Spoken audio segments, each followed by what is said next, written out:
বসে থাকতে থাকতে হঠাৎ ভাবলাম তোমাদের সাথে আজকে শেয়ার করা যাক what I it in a day. তাই জন্য আমি প্রথমেই নিয়ে নিচ্ছি 1 গ্লাস ফ্রেশ ডাবের জল, যেটা সারাদিন আমার শরীরকে হাইড্রেটেড রাখতে সাহায্য করবে। এরপর ব্রেকফাস্টে ছিল ব্রাউন ব্রেড, ডিম সেদ্ধ, কিছু শসা আর টক দই, সাথে কিছু ড্রাই ফ্রুটস। আর যেহেতু আমাদের মধ্যবিত্ত ফ্যামিলি, তাই জন্য আমরা রোজ ব্রেকফাস্টে প্রায় বেশিরভাগ মুড়ি আর ভাত খেয়ে থাকি। তাই জন্য ভাবলাম আজকে একটু তোমাদের সাথে হেলদি খাওয়া দাওয়াটাই শেয়ার করি, তাই জন্য এটাই খেলাম। সকালে তো হেলদি খেয়েছিলাম, কিন্তু দুপুরে ছিল আজকে বাসন্তী পোলাও আর আলুর দম, যেটা আমার একটা বাবার বন্ধুর বাড়ি থেকে পাঠিয়েছে মনসা পুজোর প্রসাদ।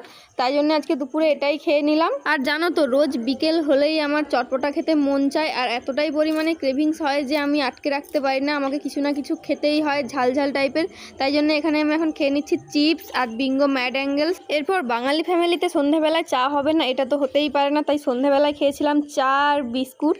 আর রাতের খাবারে আজকে ছিল জল ঢালা ভাত আর গরম গরম পেঁয়াজি। তো এটাই ছিল আজকে আমার সারাদিনের খাওয়া দাওয়া। ভালো লাগলে অবশ্যই ভিডিওটাতে লাইক, কমেন্ট আর শেয়ার করে দিও। আর আজকের মতো গুড নাইট, টাটা।